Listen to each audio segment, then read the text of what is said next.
Hello there, my very good friends. On today's wrestling news, we're going to tell you all about the Raw stars who are drawing huge praise backstage in WWE. I'm going to tell you the winner of the Raw bracket for the World Heavyweight Championship tournament. WWE might be planning another overseas pay-per-view, PLE, whatever they're called. And a WWE legend has turned down a job with AEW. I'm Adam Wilborn. And I'm Andy Murray. And this is the news. Well, let's kick things off by talking several reports in one here about a bunch of Raw wrestlers who are just getting good reviews backstage, which Lovely is always stuff. nice to hear. We'll go from their position on the card and work our way upwards. The first then, going by that kind of model, speaking of models, is Maximum Male Models. Oh, yes, hey! they're the best. This is going to Wrestling, who have reported the following. While they haven't wrestled on television in months, the Maximum Male Models have gotten a positive response backstage during house events, with those behind the scenes hoping that the team's character work picks up steam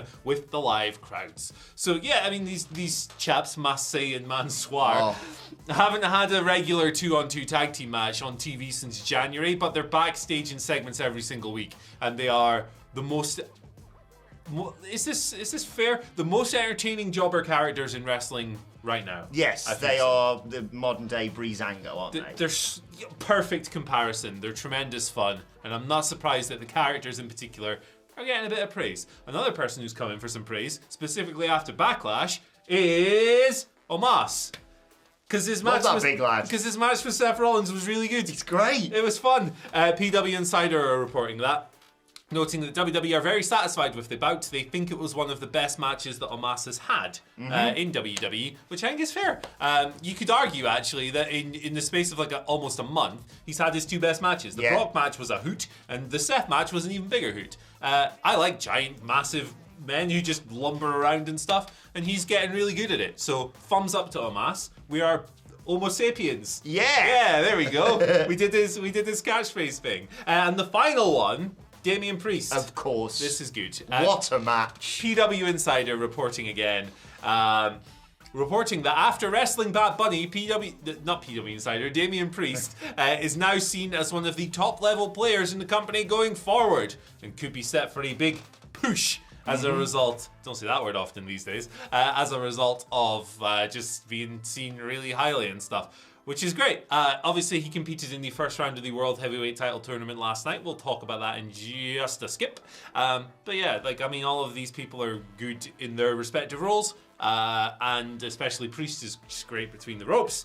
I remember watching him as Punishment Martinez back in the Ring of Honor days. Really rough start to his run there, but he improved so quickly, and he's kicked ass in WWE. So. Yeah, I loved him since his arrival in NXT, and I think he's really just hit his stride as part of the flipping Judgment Day on the main roster. I think easily down the road for Cody Rhodes as a world champion. You could see him as a viable challenger. One of the best celebrity matches ever with Bad Bunny. Yeah, that was the title of our news on Sunday, actually. I think it's in the conversation. I think it's that... the thingy-mabob influencer bad dudes. Logan Paul and Roman Reigns. There's some other ones. I mean, Bad Bunny and Priest versus Miz and Morrison was good, obviously. You can go back to WrestleMania 1 or Lawrence Taylor versus Bam Bam. There's some other stuff that fogies like me would bring up. But yeah, I think it should be in that. It's that and Snoop Dogg versus The Miz at this year's WrestleMania. It's 1 and 1A, basically. Obviously. And we love Omos, and I have to say, Maximum Male Models, ever since they've become that stable, even with the weird sort of just let LA Knight be LA Knight thing, are great. And if you haven't, please go and check out their web exclusives. They are one of the few things that gets all of us round someone's desk in the office because they are genuinely hilarious, and I'm just really happy for them. I don't think with the current way the tag team titles are structured, they're going to become tag champs, but... They should never be. They should just be jobbers. They're just so good at it.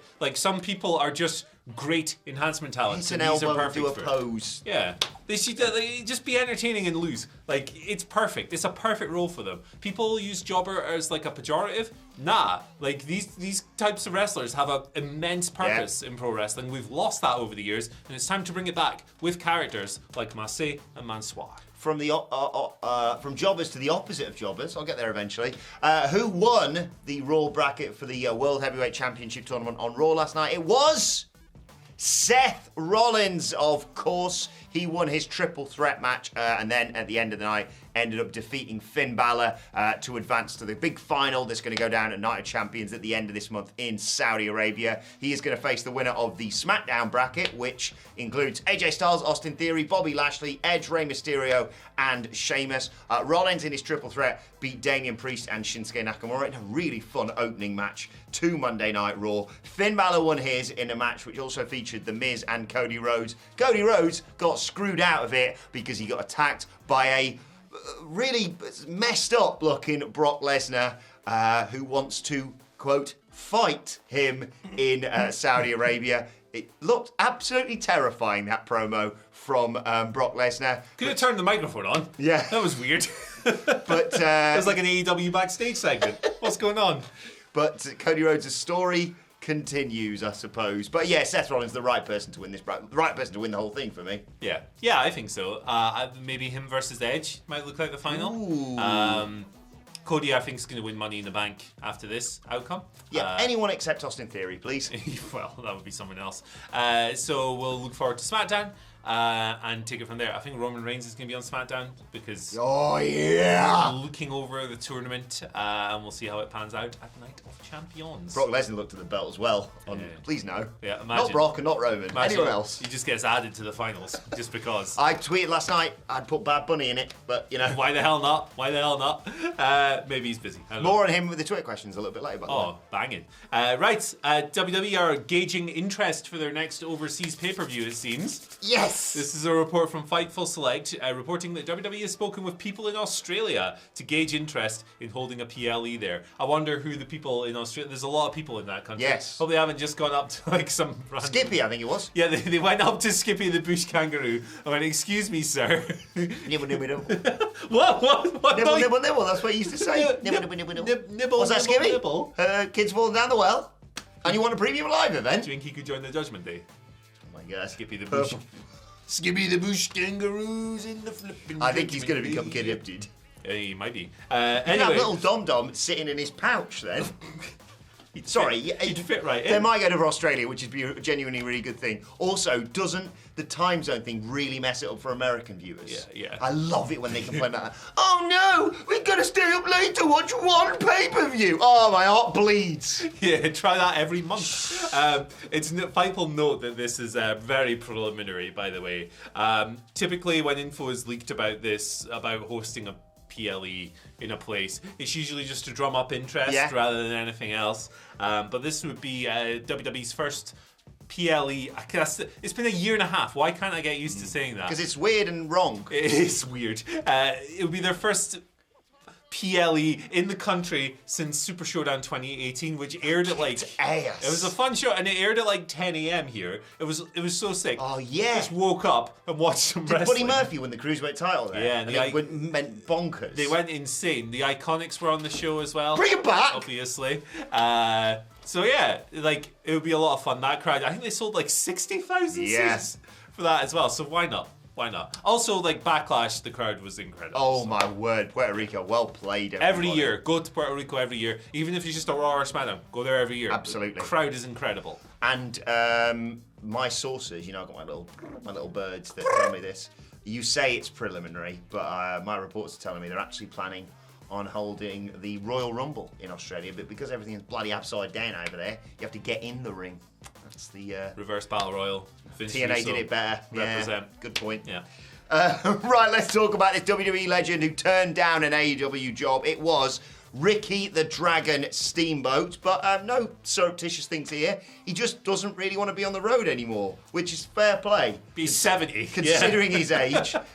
He revealed as much during a virtual Facebook signing session for Captain's Corner. He said, believe this or not, I was already asked to come on board with AEW in the capacity of a road agent. No reflection on them, great company and everything. Don't get me wrong, the pay was going to be great, but I'm at a point in my life where I'm trying to get off the road. I'm old, I'm tired, I'm fed up working with Flip. No, he didn't say that bit, sorry, that was someone else. Do you think he's a chocolate chip or a blueberry muffin kind of guy?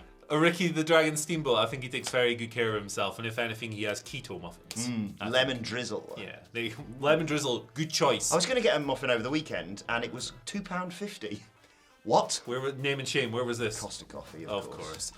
Name and shame if it's a chain. If it's a local business, they're just trying to do best. Shop at Good Brews, that's what you want to do. Oh, Costa Coffee. See, when you develop like a quite a pretentious coffee hobby, coffee hobby. The chain stores, man, they taste like ass. Yeah. They taste like the drizzling turds. You gotta specialize. That's why we drink at Good Brews Shouts in to Good Brews, Gateshead Interchange. Yeah, if you frequent Gateshead Interchange and you don't go to Good Brews, I don't trust you. Tell them WhatCulture sent you. Yeah. That's going to be like one person. I don't want a discount or anything. I just want to give them some business. Ricky the Dragon, not surprised by this. It was funny last year. He turned down Ric Flair's last match and then he worked one of his own like 5 months later. What a legend! What a guy! I love Steamboat. He appeared for AEW last year. Did that guest House of the Dragon? Man's up. I watched the new Dungeons and Dragons movie last night. Speaking of dragons, you're a bit of a film kick at the moment, aren't you? Let me tell you, one of the greatest dragons I've ever seen in that film is in that film. You got to see this, Mother Hubbards. This guy kicks so much ass. Like, it's a really silly film, and this which is good. It's a good film. It's like, if you wrote Lord of the Rings, it would be this film. Oh, it'd be good then. That's what it would be. And this is dragon, and his gimmick is that he's fat.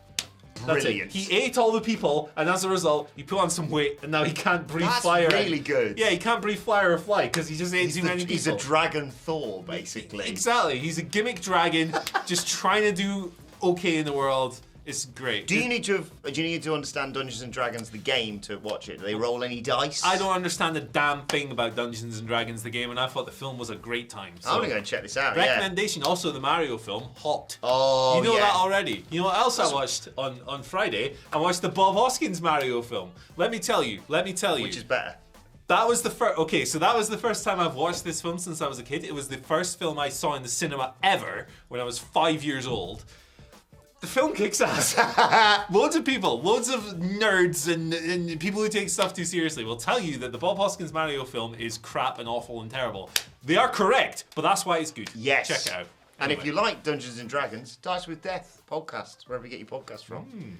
If you're a loser like me, you'll like it. Tyranids, Space Marines, that's Dungeons and Dragons. Oh God, don't get me started. I always show respect to the Warhammer people, man. Why am I? I remember when I first got into Warhammer, and I bought it, went to the shop, bought it, opened it, and went, "You've got to build it and paint it your flipping self." I'm not doing this. I think that's the appeal, brother. Yeah, I know. I just wasn't listening clearly. Right, let's move on to the Twitter questions at WhatCulture WWE. First question today comes from Tully Television.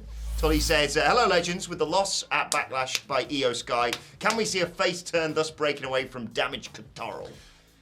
Honorary Puerto Rican at Io Sky, I should say. Yeah, for the night. Yeah, she was way over. It was fun.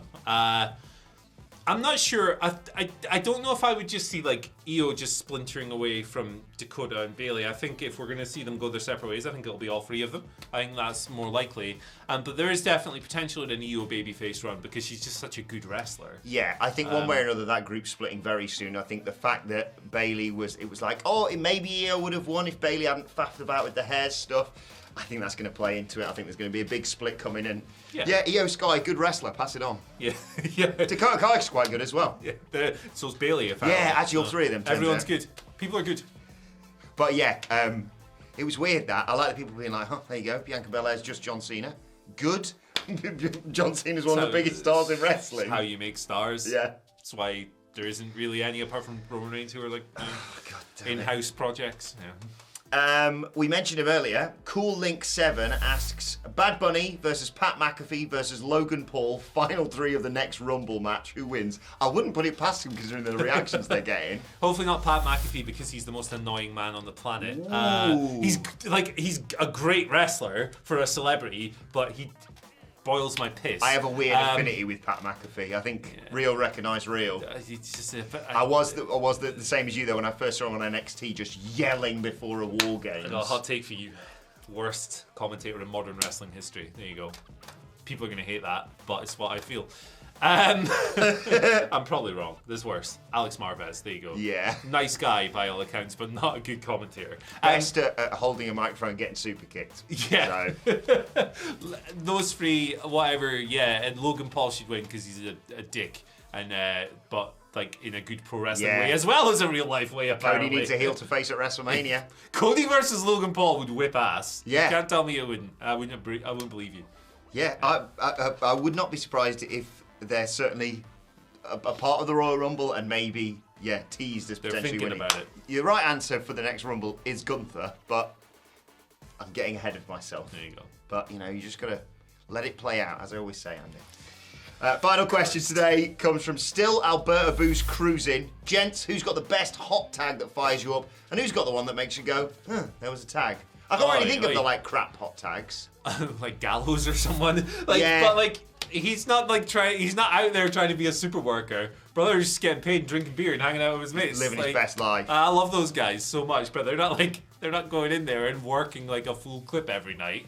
They're taking it easy. They're chilling most of the time. Not You had always. a really good one in the office when we talked about this. Yeah, Shield era Roman Reigns was an incredible hot tag. I think that goes forgotten a little bit, but a big part of those tag and trios matches was Seth and Dean doing the grunt work and getting beaten up and all that, and then Roman coming in and killing everyone. It was sick. Robert Gibson, because Ricky Morton. I'm aging myself here, because Ricky Morton was the perfect face in peril that built to the thing, and then Gibson would come in and be awesome. Modern era is quite tough. I've got to say, genuinely, and this is going to sound like I'm doing a gimmick. I think I know where you're going. Duke bloody Hudson. In okay. NXT. Genuinely, if you haven't seen this, he's good. He is despite the fact he's quite clearly just being a bit of a undercover heel that's going to try and take over Chase U. When he was doing that, all right, I'll do the Chase U stuff.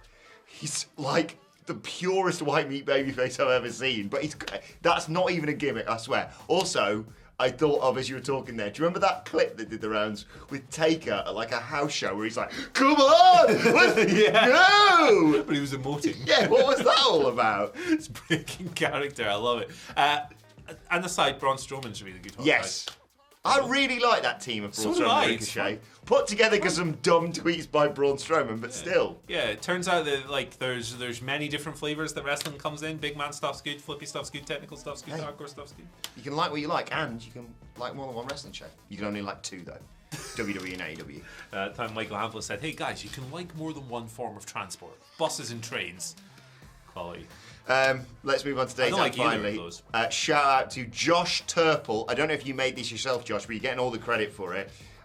Because he's remade a great film, but with wrestlers in it. And I think I want to print this and hang this on the wall in the WhatCulture office. And I don't think you're going to say no. Because, Andy, folks, where's the line? What on earth? That's Dude, Where's My Car? But with Bobby Fish and Kyle O'Reilly. Josh, congratulations, you have completed the internet. That's the best thing I've ever seen. It's amazing, that, isn't it? Bobby Fish's Ashton Kutcher here. Oh my god. Bring him home, Tony. Bring him home. Please. Well, we're so close. But you have to keep Bob Fish and the Punker on different brands, don't you? That's the real reason for AEW Collision. Can I do the real reason? Sure. Real reason AEW Collision's coming because Bobby Fish is coming back. Punk might be coming back as well. Yeah, you gotta keep Bobby Fish separate. He's like the offspring. You gotta keep him separated. Love. Folks, where's the line? Yeah, you really cooked the goose with that one, didn't you? That's not the use of that phrase, is it? Spit roasted, I think is the phrase. Eiffel Towered. Yep. Right, let's know your thoughts on that. Whiz. We shouldn't have 3 days off over the weekend. No, You didn't. I had 0. He did the news. But I definitely shouldn't. Let us know your thoughts on everything we've discussed. Maybe not that last thing, but still. In the comments. Like up the Eiffel Tower. It's very nice. Yeah? Go at night. You see all the lights. You ever taken your missus up the Shard? Follow us all on Twitter at Adam Wilborn. Adam Wilborn, I just said for it myself. Give this rubbish to the podcast. Come on, yeah. What's going on? Follow us all at WhatCulture WWE on Twitter. We can send us all your Twitter questions. You can follow Andy Murray on Twitter at Andy H. Murray. The H stands for homunculi. So it's a Warhammer thing. Is it? There you go, I brought it back. It's like a torture guy. Ooh. He does lots of tortures. I was orcs, because everyone else had been picked by my friends. I was Space Marines, brother. Ultramarines. They're like Smurfs. Are they? Everyone hates them. Evil Smurfs. They're like John Cena. They're the John Cena of Warhammer. They're like, doo, doo, doo, doo, like super good guys. Everyone hates them. Yeah. Follow me on Twitter at Adam Evil Wilborn. Smurfs. Evil Smurfs, that's what my question. Oh, no, they're good. Oh, good Smurfs. Yeah, they're good guys. Okay. Rupert Gilliman, that's their boy. They've all got really weird names. I know a lot about Warhammer. You do? Jules Gill, big fan of Warhammer, isn't he? He is, yeah. Follow him at Plays in, RetroJ on Twitter. Tournaments and stuff. Shouts to Jules Gill. Shout out to Jules Gill. Follow me on Twitter at Adam Wilborn. Follow us all at WhatCulture WWE. And make sure you subscribe to WhatCulture Wrestling wherever you get your podcasts from. Like Warhammer. Nah. For Daily Wrestling Podcast, we're going to review Monday Night Raw and look ahead to the show formerly known, Andy, as NXT 2.0. Yeah, a little bit later on today. That's it. That's the end of the news. Bye. This is where we say goodbye. Goodbye.